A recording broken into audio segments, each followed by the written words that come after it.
Matthew Cuthbert and the sorrel mare jogged comfortably over the 8 miles to Bright River.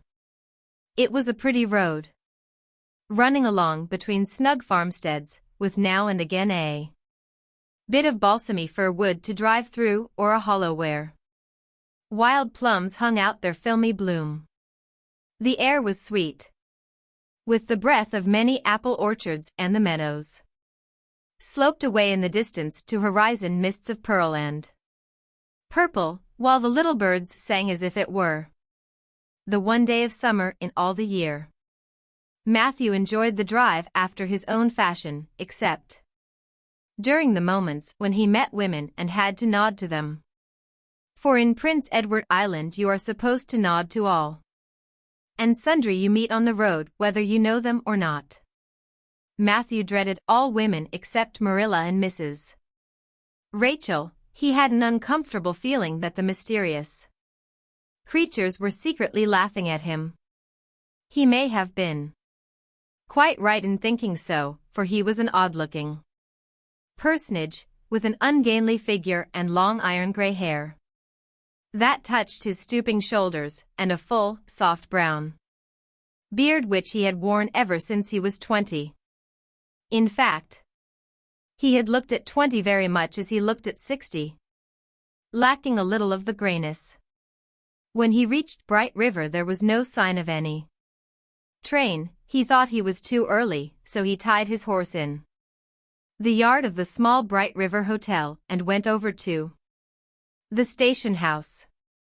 The long platform was almost deserted, the only living creature in sight being a girl who was sitting on a pile of shingles at the extreme end. Matthew, barely noting that it was a girl, sidled past her as quickly as possible without looking at her. Had he looked he could hardly have failed to notice the tense rigidity and expectation of her attitude and expression. She was sitting there waiting for something or somebody, and, since sitting and waiting was the only thing to do just then, she sat and waited with all her might and main.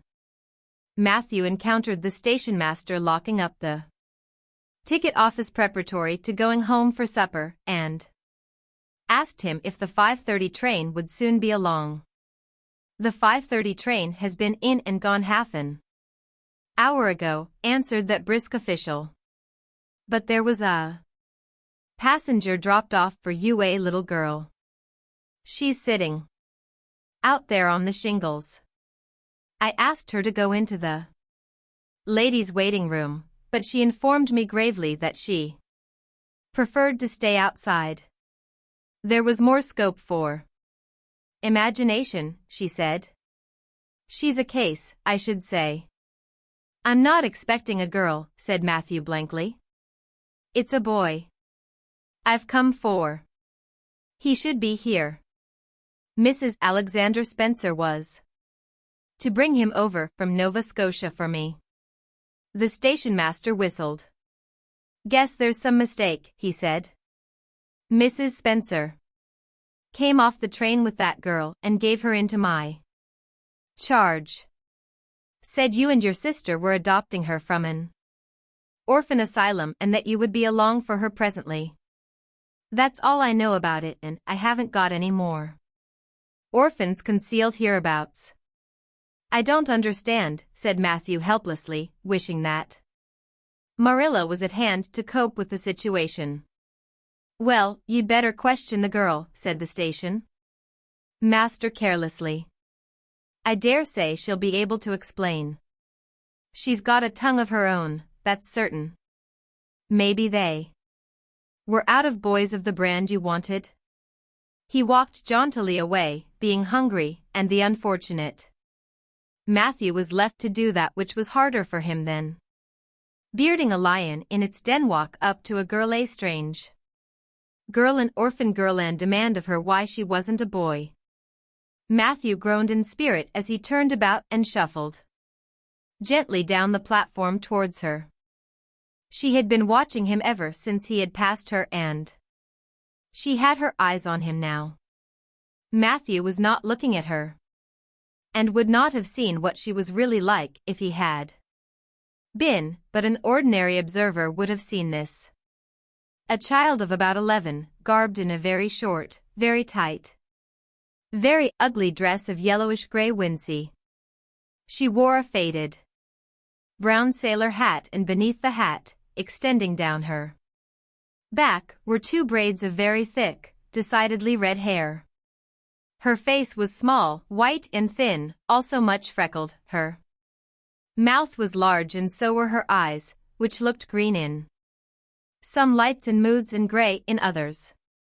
So far, the ordinary observer, an extraordinary observer, might have seen that the chin was very pointed and pronounced, that the big eyes were full of spirit and vivacity, that the mouth was sweet-lipped and expressive, that the forehead was broad and full. In short, our discerning extraordinary observer might have concluded that no commonplace soul inhabited the body of this stray woman, child of whom shy Matthew Cuthbert was so ludicrously afraid.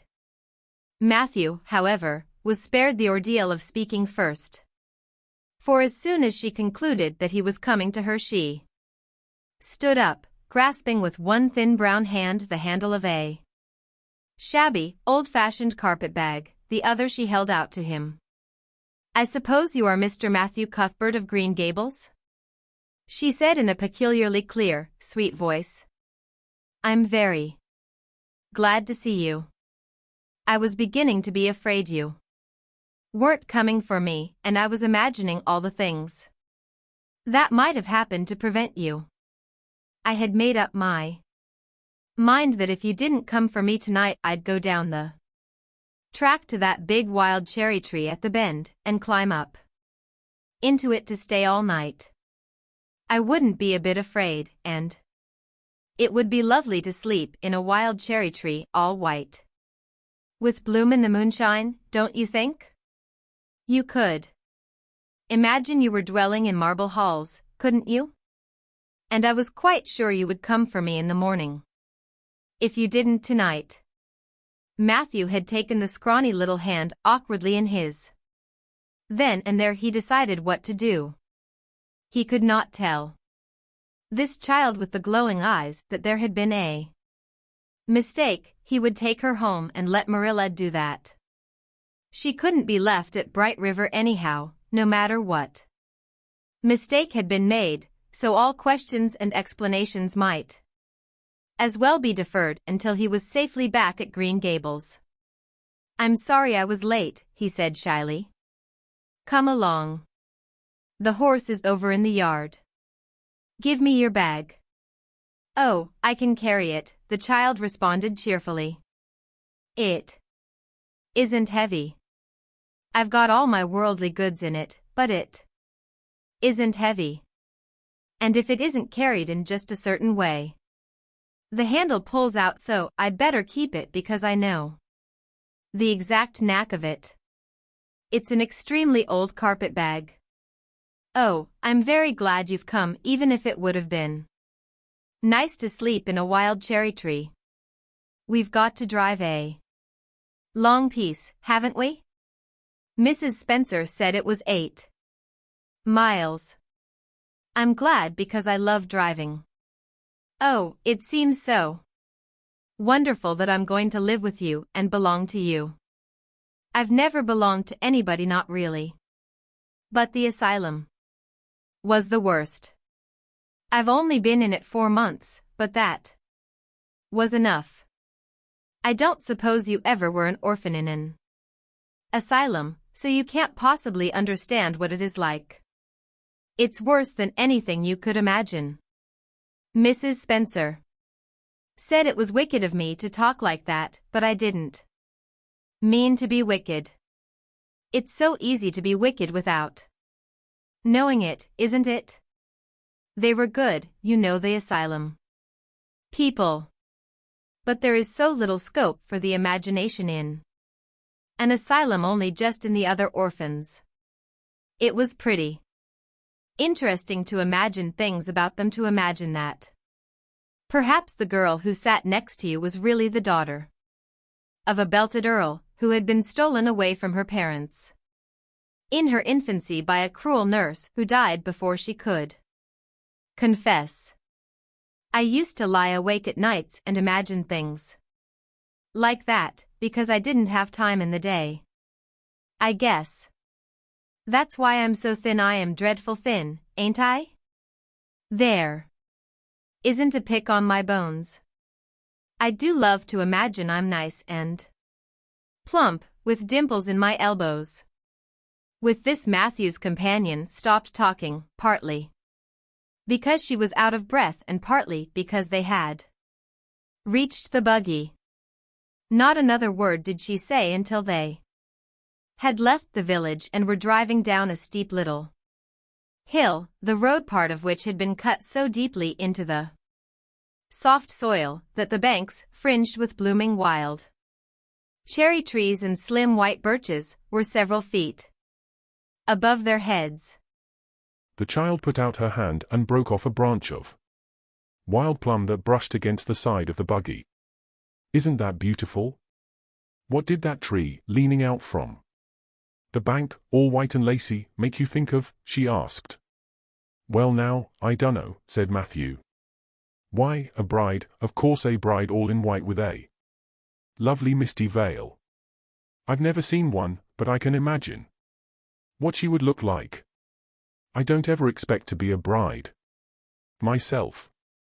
I'm so homely nobody will ever want to marry me. Unless it might be a foreign missionary. I suppose a foreign missionary mightn't be very particular. But I do hope that someday I shall have a white dress. That is my highest ideal of earthly bliss. I just love pretty clothes.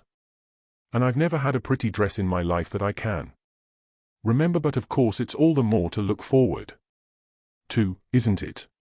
And then I can imagine that I'm dressed gorgeously. This morning when I left the asylum I felt so ashamed because I had to wear this horrid old wincey dress. All the orphans had to wear them, you know. A merchant in Hopeton last winter donated 300 yards of wincey to the asylum. Some people said it was because he couldn't sell it, but I'd rather believe that it was out of the kindness of his heart, wouldn't you? When we got on the train I felt as if everybody must be looking at me and pitying me. But I just went to work and imagined that I had on the most beautiful pale blue silk dress, because when you are imagining you might as well imagine something worth while, and a big hat all flowers and nodding plumes, and a gold watch, and kid gloves and boots. I felt cheered up right away, and I enjoyed my trip to the island with all my might. I wasn't a bit sick coming over in the boat. Neither was Mrs. Spencer, although she generally is. She said she hadn't time to get sick, watching to see that I didn't fall overboard. She said she never saw the beat of me for prowling about. But if it kept her from being seasick, it's a mercy I did prowl, isn't it? And I wanted to see everything that was to be seen on that boat, because I didn't know whether I'd ever have another opportunity. Oh, there are a lot more cherry trees all in bloom. This island is the bloomiest place. I just love it already, and I'm so glad I'm going to live here.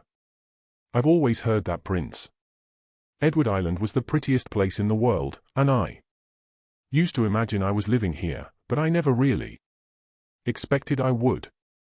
It's delightful when your imaginations come true, isn't it? But those red roads are so funny. When we got into the train at Charlottetown and the red roads began to flash past, I asked Mrs. Spencer what made them red, and she said she didn't know, and for pity's sake not to ask her any more questions. She said I must have asked her 1,000 already. I suppose I had, too, but how you going to find out about things if you don't ask questions? And what does make the roads red? Well now, I dunno, said Matthew. Well, that is one of the things to find out sometime. Isn't it splendid to think of all the things there are to find out about? It just makes me feel glad to be alive. It's such an interesting world. It wouldn't be half so interesting if we know all about everything, would it? There'd be no scope for imagination then, would there? But am I talking too much? People are always telling me I do. Would you rather I didn't talk? If you say so, I'll stop. I can stop when I make up my mind to it, although it's difficult. Matthew, much to his own surprise, was enjoying himself. Like most quiet folks, he liked talkative people when they were willing to do the talking themselves and did not expect him to keep up his end of it. But he had never expected to enjoy the society of a little girl. Women were bad enough, in all conscience, but little girls were worse. He detested the way they had of sidling past him timidly, with sidewise glances, as if they expected him to gobble them up at a mouthful if they ventured to say a word. That was the Avonlea type of well-bred little girl. But this freckled, which was very different, and although he found it rather difficult for his slower intelligence to keep up with her brisk mental processes, he thought that he kind of liked her chatter. So he said as shyly as usual, "Oh, you can talk as much as you like. I don't mind." "Oh, I'm so glad. I know you and I are going to get along together fine. It's such a relief to talk when one wants to, and not be told that children should be seen and not heard. I've had that said to me 1,000,000 times if I have once. And people laugh at me because I use big words. But if you have big ideas, you have to use big words to express them. Haven't you?" "Well now, that seems reasonable," said Matthew. "Mrs. Spencer said that my tongue must be hung in the middle. But it isn't. It's firmly fastened at one end. Mrs. Spencer said your place was named Green Gables. I asked her all about it, and she said there were trees all around it. I was gladder than ever. I just love trees. And there weren't any at all about the asylum, only a few poor weeny-teeny things out in front with little whitewashed, cagey things about them. They just looked like orphans themselves, those trees did. It used to make me want to cry to look at them. I used to say to them, 'Oh, you poor little things.' If you were out in a great big woods with other trees all around you and little mosses and June bells growing over your roots and a brook not far away and birds singing in your branches, you could grow, couldn't you? But you can't where you are. I know just exactly how you feel. Little trees. I felt sorry to leave them behind this morning. You do get so attached to things like that, don't you? Is there a brook anywhere near Green Gables? I forgot to ask Mrs. Spencer that. Well now, yes, there's one right below the house. Fancy. It's always been one of my dreams to live near a brook. I never expected I would, though. Dreams don't often come true, do they? Wouldn't it be nice if they did? But just now I feel pretty nearly perfectly happy. I can't feel exactly perfectly happy because, well, what color would you call this?" She twitched one of her long glossy braids over her thin shoulder and held it up before Matthew's eyes. Matthew was not used to deciding on the tints of ladies' tresses, but in this case there couldn't be much doubt. "It's red, ain't it?" he said. The girl let the braid drop back with a sigh that seemed to come from her very toes and to exhale forth all the sorrows of the ages. "Yes, it's red," she said resignedly. "Now you see why I can't be perfectly happy. Nobody could who has red hair. I don't mind the other things so much, the freckles and the green eyes and my skinniness. I can imagine them away. I can imagine that I have a beautiful rose-leaf complexion and lovely starry violet eyes. But I cannot imagine that red hair away. I do my best. I think to myself, now my hair is a glorious black, black as the raven's wing. But all the time I know it is just plain red and it breaks my heart. It will be my lifelong sorrow. I read of a girl once in a novel who had a lifelong sorrow, but it wasn't red hair. Her hair was pure gold rippling back from her alabaster brow. What is an alabaster brow? I never could find out. Can you tell me? Well now, I'm afraid I can't, said Matthew, who was getting a little dizzy. He felt as he had once felt in his rash youth when another boy had enticed him on the merry-go-round at a picnic. Well, whatever it was, it must have been something nice. Because she was divinely beautiful. Have you ever imagined what it must feel like to be divinely beautiful? Well now, no, I haven't, confessed Matthew ingenuously. I have, often. Which would you rather be if you had the choice, divinely beautiful or dazzlingly clever or angelically good? Well now, I don't know exactly. Neither do I. I can never decide. But it doesn't make much real difference, for it isn't likely I'll ever be either. It's certain I'll never be angelically good. Mrs. Spencer says, "Oh, Mr. Cuthbert. Oh, Mr. Cuthbert. Oh, Mr. Cuthbert." That was not what Mrs. Spencer had said, neither had the child tumbled out of the buggy, nor had Matthew done anything astonishing. They had simply rounded a curve in the road and found themselves in the avenue. The avenue, so called by the Newbridge people, was a stretch of road 400 or 500 yards long, completely arched over with huge, wide-spreading apple trees planted years ago by an eccentric old farmer. Overhead was one long canopy of snowy fragrant bloom.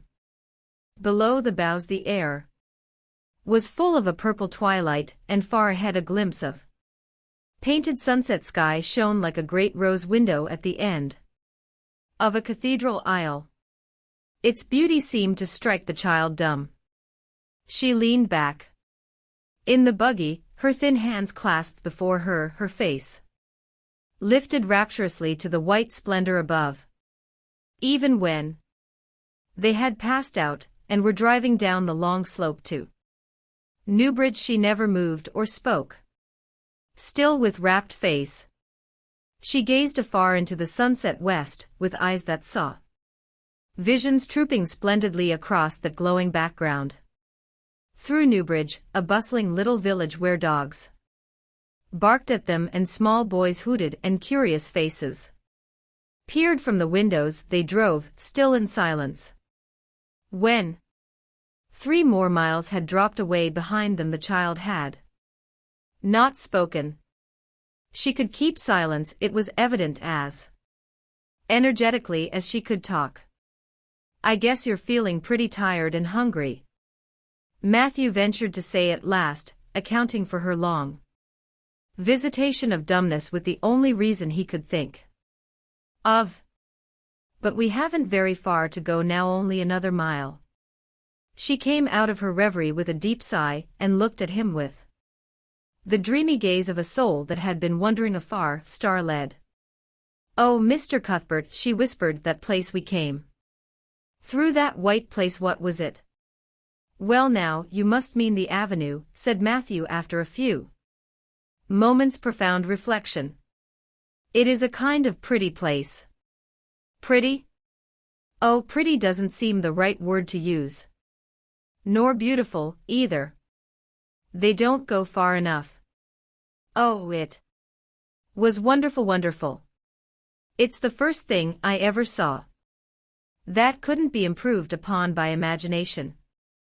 It just satisfies me here." She put one hand on her breast. It made a queer funny ache, and yet it was a pleasant ache. "Did you ever have an ache like that, Mr. Cuthbert?" "Well now, I just can't recollect that I ever had. I have it lots of time whenever I see anything royally beautiful. But they shouldn't call that lovely place the avenue. There is no meaning in a name like that. They should call it Let Me See the White Way of Delight. Isn't that a nice imaginative name?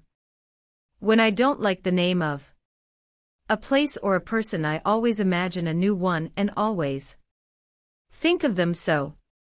There was a girl at the asylum whose name was Hepzibah Jenkins, but I always imagined her as Rosalia de Vere. Other people may call that place the Avenue, but I shall always call it the White Way of Delight. Have we really only another mile to go before we get home? I'm glad.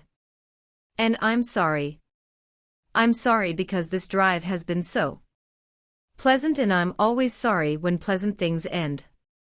Something still pleasanter may come after, but you can never be sure.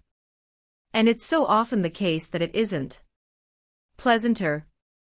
That has been my experience anyhow. But I'm glad to think of getting home. You see, I've never had a real home since I can remember. It gives me that pleasant ache again just to think of coming to a really truly home. Oh, isn't that pretty? They had driven over the crest of a hill. Below them was a pond, looking almost like a river, so long and winding was it. A bridge spanned it midway, and from there to its lower end, where an amber-hued belt of sand hills shut it in from the dark blue gulf beyond, the water was a glory of many shifting hues, the most spiritual shadings of crocus and rose and ethereal green, with other elusive tintings for which no name has ever been found. Above the bridge the pond ran up into fringing groves of fir and maple and lay all darkly translucent in their wavering shadows. Here and there a wild plum leaned out from the bank like a white-clad girl tiptoeing to her own reflection. From the marsh at the head of the pond came the clear, mournfully sweet chorus of the frogs. There was a little gray house peering around a white apple orchard on a slope beyond, and although it was not yet quite dark, a light was shining from one of its windows. That's Barry's Pond, said Matthew. Oh, I don't like that name, either. I shall call it Let Me See the Lake of Shining Waters. Yes, that is the right name for it. I know, because of the thrill. When I hit on a name that suits exactly, it gives me a thrill. Do things ever give you a thrill? Matthew ruminated. Well now, yes. It always kind of gives me a thrill to see them ugly white grubs that spade up in the cucumber beds. I hate the look of them. Oh, I don't think that can be exactly the same kind of a thrill. Do you think it can? There doesn't seem to be much connection between grubs and lakes of shining waters, does there? But why do other people call it Barry's Pond? I reckon because Mr. Barry lives up there in that house. Orchard Slope's the name of his place. If it wasn't for that big bush behind it, you could see Green Gables from here. But we have to go over the bridge and round by the road, so it's near half a mile further. Has Mr. Barry any little girls? Well, not so very little. Either about my size. He's got one about 11. Her name is Diana. Oh, with a long interwing of breath. What a perfectly lovely name. Well now, I dunno. There's something dreadful heathenish about it, seems to me. I'd Ruth or Jane or Mary or some sensible name like that.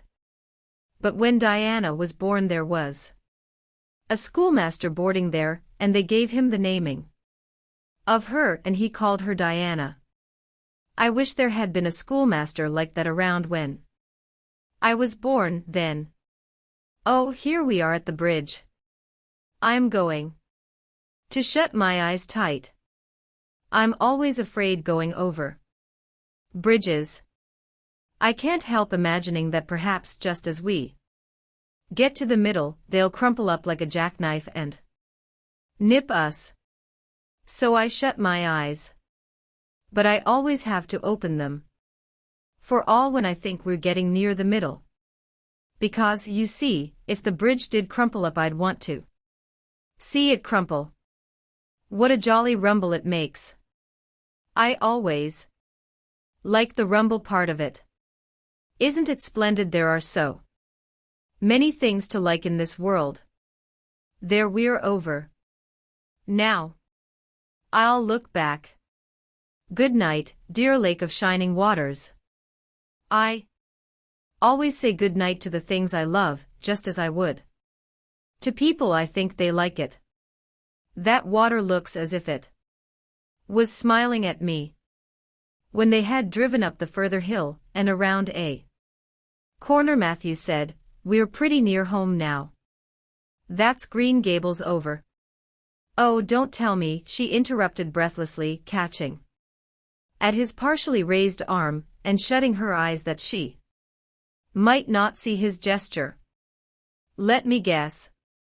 I'm sure I'll guess right." She opened her eyes and looked about her. They were on the crest of a hill. The sun had set some time since, but the landscape was still clear in the mellow afterlight. To the west a dark church spire rose up against a marigold sky. Below was a little valley, and beyond a long, gently rising slope with snug farmsteads scattered along it. From one to another the child's eyes darted, eager and wistful. At last, they lingered on one away to the left, far back from the road, dimly white with blossoming trees in the twilight of the surrounding woods. Over it, in the stainless southwest sky, a great crystal white star was shining like a lamp of guidance and promise. "That's it, isn't it?" she said, pointing. Matthew slapped the reins on the sorrel's back delightedly. "Well now, you've guessed it. But I reckon Mrs. Spencer described it so's you could tell." "No, she didn't. Really she didn't. All she said might just as well have been about most of those other places. I hadn't any real idea what it looked like. But just as soon as I saw it I felt it was home. Oh, it seems as if I must be in a dream. Do you know, my arm must be black and blue from the elbow up, for I've pinched myself so many times today. Every little while a horrible sickening feeling would come over me and I'd be so afraid it was all a dream. Then I'd pinch myself to see if it was real until suddenly I remembered that even supposing it was only a dream I'd better go on dreaming as long as I could, so I stopped pinching. But it is real and we're nearly home." With a sigh of rapture she relapsed into silence. Matthew stirred uneasily. He felt glad that it would be Marilla and not he who would have to tell this waif of the world that the home she longed for was not to be hers after all. They drove over Lynn's Hollow, where it was already quite dark. But not so dark that Mrs. Rachel could not see them from her window vantage, and up the hill and into the long lane of Green Gables. By the time they arrived at the house Matthew was shrinking from the approaching revelation with an energy he did not understand. It was not of Marilla or himself he was thinking of the trouble this mistake was probably going to make for them, but of the child's disappointment. When he thought of that rapt light being quenched in her eyes he had an uncomfortable feeling that he was going to assist at murdering something, much the same feeling that came over him when he had to kill a lamb or calf or any other innocent little creature. The yard was quite dark as they turned into it, and the poplar leaves were rustling silkily all round it. "Listen to the trees talking in their sleep," she whispered, as he lifted her to the ground. What nice dreams they must have. Then, holding tightly to the carpet bag which contained all her worldly goods, she followed him into the house.